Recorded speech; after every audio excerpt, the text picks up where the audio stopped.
I rise to speak on the member for Sandringham's matter of public importance today. That this House condemns the financial mismanagement and lack of budget transparency of the Allan Labor government.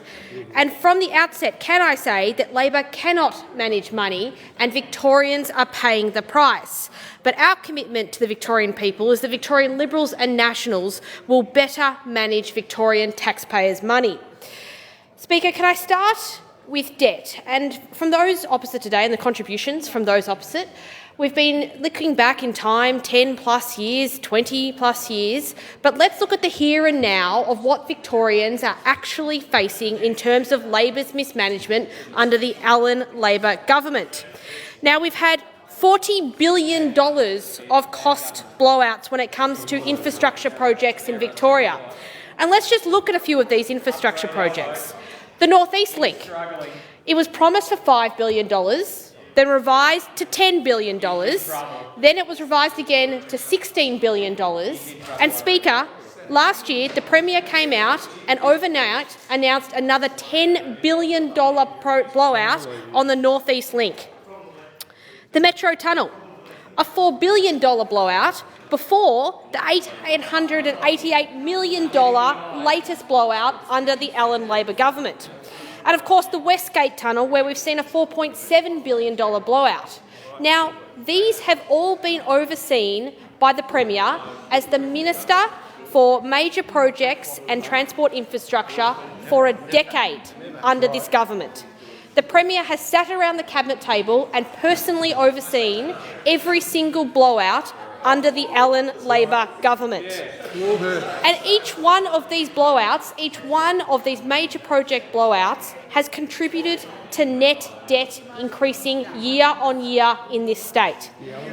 $188 billion of net debt by 2027-2028. This is the largest debt of any state in this country. And Victorian taxpayers will be saddled with an interest bill of $26 million a day by 2028. That's more than $1 million each and every hour, each day, that Victorian taxpayers are paying for Labor's financial mismanagement. Now, I asked the Premier, Speaker, in question time today, what is the interest bill today, each and every other day, here in Victoria? Now, the Premier could not answer a question.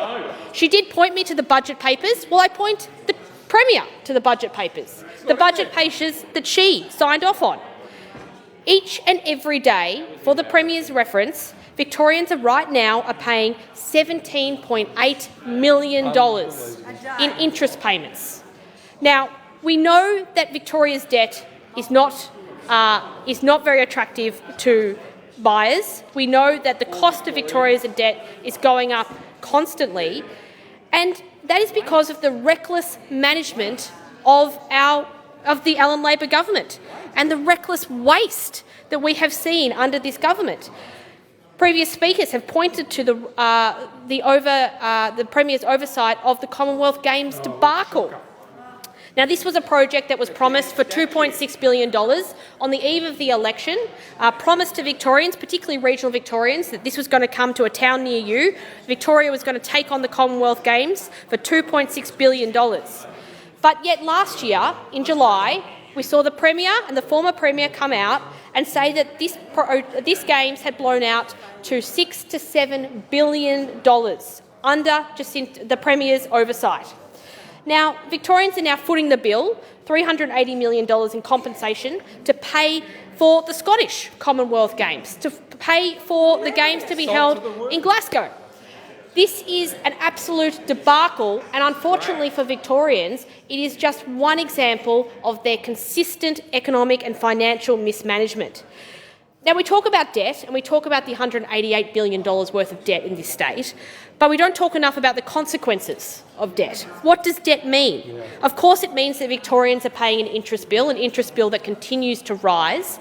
And because Victoria's debt is so unattractive in international markets and here in Australia when it comes to the bonds market, the cost of that debt and the cost of those interest repayments continue to go up. But if we look at the impact and the consequences of debt in our health system, earlier this year we saw that the hospitals here in Victoria are actually running low on cash. For the financial year to January, 41 of the state's 75 health services did not have cash supplies to cover operating expenses.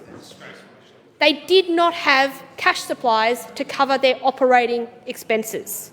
Now, such cash flow problems mean that health services have to pull funding.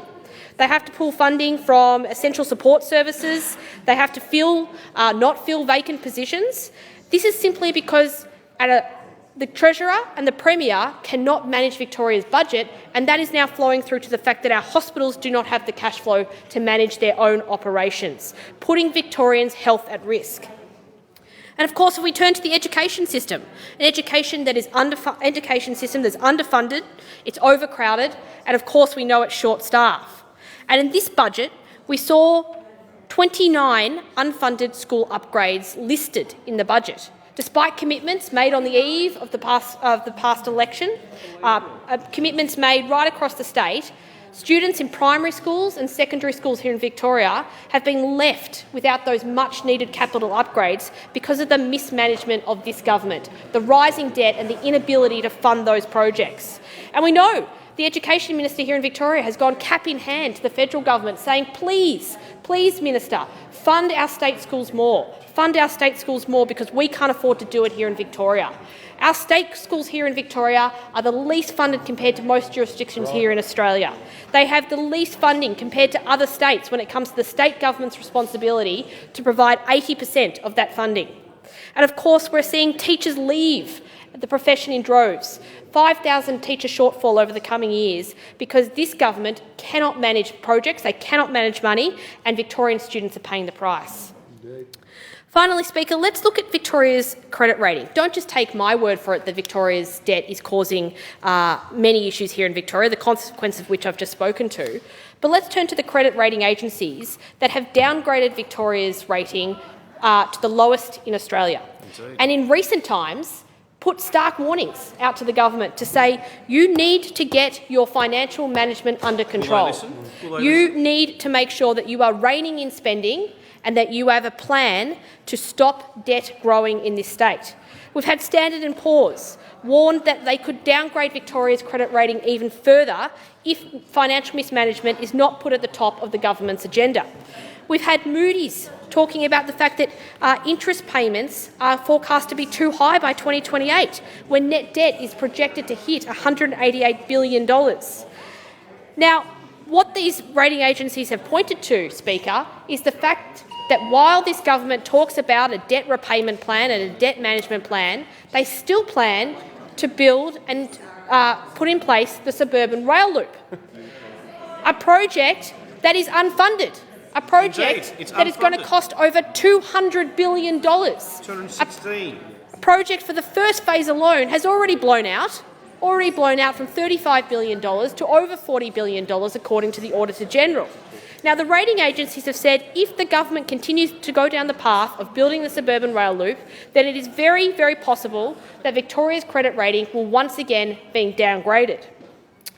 The government hasn't liked that too much, and so they have gone to a new credit rating agency, Fitch, and paid for a new credit rating so they could point to that rather than those of Moody's and Standard & Poor's, which have put out very stark warnings to this government to get their house in order and get spending and debt under control in this state.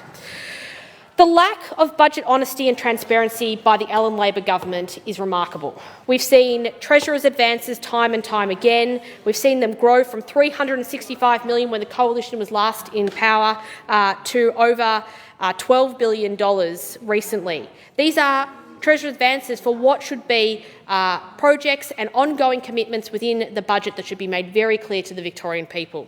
And that's why today we have released a robust fiscal framework to put in place economic responsibility in this state, to make sure that we are not recklessly wasting taxpayer money. We will make sure that we put in place a legislated charter of budget honesty. We will put in place a real-time public expenditure tracker so that Victorian people know how their money is being spent. And we will ensure that we develop an intergenerational report so that future generations understand the consequences of Labor's record debt and the mismanagement of Victoria's finances.